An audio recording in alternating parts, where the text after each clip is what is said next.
अस्सलाम वालेकुम बॉस जी। वालेकुम सलाम। बॉस जी, पाकिस्तान च हर एक बंदा अपनी जगह ते रोई जा रहा है, की हल है? पुत्तर इंदा हल बड़ा सौखा है, बड़ा इंतहाई सौखा है। सिर्फ दो चीज़ां असीं आपदे दिमागां दे विच जिहड़ी करप्शन फिट होई है ना एज ए पाकिस्तानी कौम, उस करप्शन वाले खाने नूं किते जरा क दलेरी करके तोड़ दईए ना करप्शन वाले खाने नूं, ते नाल थोड़ी जी मुहिब्बल वतनी साडे अंदर पैदा हो जावे ते इस मुल्क नूं सत्ते ही खैरन। किसी शै दी इहनूं लोड़ नहीं हैगी। हुण गल ये आ भी हुंदा की पिया, हर बंदे नूं पता है, पहली क्लास तो रख के किताबां च पढ़दे आने आ कि 70% साडे इस मुल्क दा जिहड़ा इन्हिसार है वो किसान दे उत्ते आ। या तां वो किताबां लिखण वालिआं नूं झूठे कर दिओ भी तुसीं किताबां 'च लिखना छड्ड दिओ, ते या जे किसान दे उत्ते इन्हिसार है, तुहानूं भी पता है कि गल सच्ची है, ते असीं इहदे उत्ते अमल कर लईए, असीं किसान नूं बचा लईए, साडा मुल्क आपे ही बच जाएगा। गल इवें आ कि फिलहाल सिर्फ जिहड़ी करप्शन और नैगेटिव माइंड है ना साडा, वो साडे इस मुल्क नूं डोबी खड़ा है।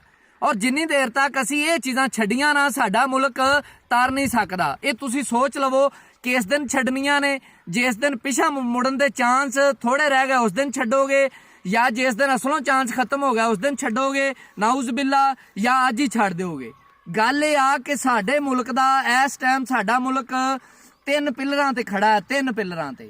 पहला पिलर साडे मुल्क दी ज़राअत है, दूसरा पिलर साडे मुल्क दा ओवरसीज़ पाकिस्तानी है जिहड़ा दुनिया भर च बेचारा धक्के खांदा फिरदा है, और मुहिब्बल वतनी और जिहड़ा ना इंसाफ जिन्ना उन्हां लोगां दे ज़हन च मैं देखिया उन्ना पाकिस्तानी दे ज़हन च नहीं हैगा जिहड़ा इत्थे पाकिस्तान च रह रहा है।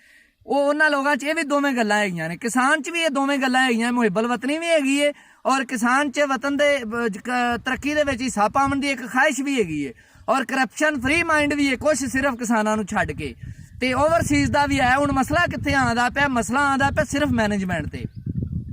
देखो, अगर 3 काम जिहड़ा बाहर लोग बैठे ने इन्ना ज्यादा पैसा कमा रहे हैं, उन्होंने कोल बड़ियां ज्यादा ऑप्शन ने, बेताशा लोगों के मैनू फोन आए ने, लेकिन वो सिर्फ इस पाकिस्तान तो परेशान क्यों ने कि हर बंदा आपदा घपला ही सुनादा कि यार मेरे नाल इन्ने साल पहले इन्ने करोड़ का घपला हो गया, मैं इन्ने साल पहले इन्ने पैसे फलानी जगह चलाए, मेरे मर गए।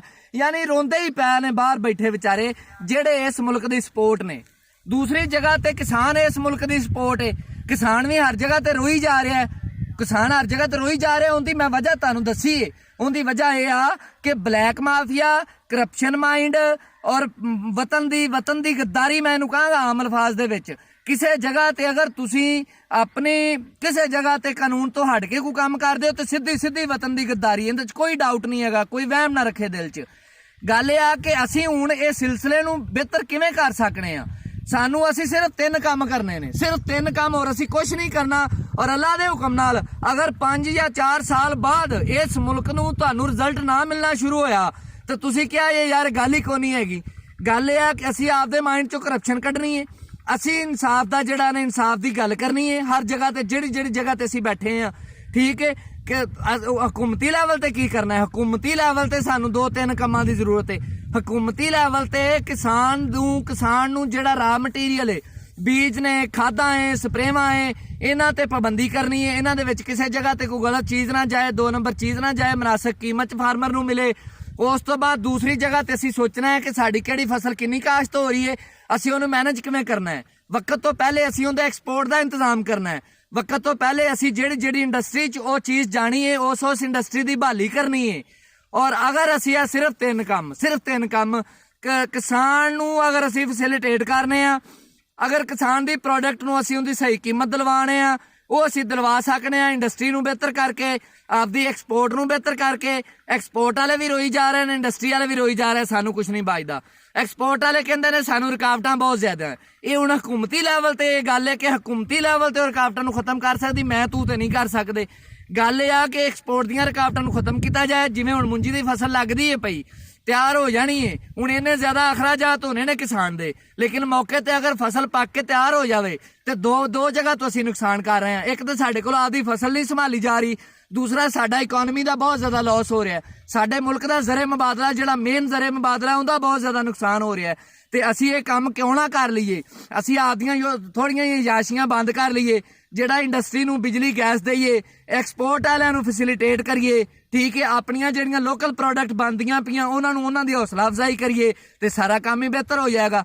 ਔਰ ਅਗਰ ਅਸੀਂ ਇੰਪੋਰਟ ਦੇ ਵੀ ਉਹਨਾਂ ਹੀ ਜ਼ੋਰ ਦਿੱਤੀ ਰੱਖਾਂਗੇ, ਹਰ ਚੀਜ਼ ਇੰਪੋਰਟ ਕਰ ਲਓ ਤੇ ਹਰ ਚੀਜ਼ ਮਹਿੰਗੀ ਵੀ ਹੁੰਦੀ ਜਾਏਗੀ ਔਰ ਸਾਡਾ ਜ਼ਰ ਮੁਬਾਦਲਾ ਜਿਹੜਾ ਨਾ ਘਟਦਾ ਜਾਏਗਾ, ਮੁਲਕ ਦੇ ਉੱਤੇ ਵਜ਼ਨ ਪੈਂਦਾ ਜਾਏਗਾ। ਤੇ ਜਿੰਨੀ ਦੇਰ ਤੱਕ ਤੁਸੀਂ ਹੱਲ ਨਹੀਂ ਸੋਚੋਗੇ ਕੁਛ ਨਹੀਂ ਹੋਣਾ, ਕੋਈ ਅਮਲ ਨਹੀਂ ਹੋਣਾ ਜਿੰਨੀ ਤੱਕ ਨਹੀਂ ਕਰੋਗੇ।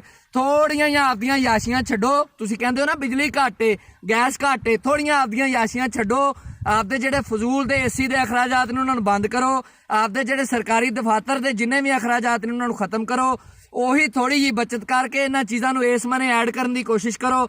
ਐਕਸਪੋਰਟ ਦੀਆਂ ਜਿਹੜੀਆਂ ਐਕਸਪੋਰਟ ਲੋਕ ਕਰਦੇ ਨੇ ਕੰਪਨੀਆਂ ਨੇ ਉਹਨਾਂ ਨੂੰ ਫੈਸਿਲਿਟੇਟ ਕਰੋ, ਉਹਨਾਂ ਨੂੰ ਆਪਸ਼ਨ ਦਿਓ ਕਿ ਇਸ ਮੁਲਕ 'ਚ ਇਹ ਚੀਜ਼ ਭੇਜੋ, ਇਸ ਮੁਲਕ 'ਚ ਇਹ ਚੀਜ਼ ਭੇਜੋ।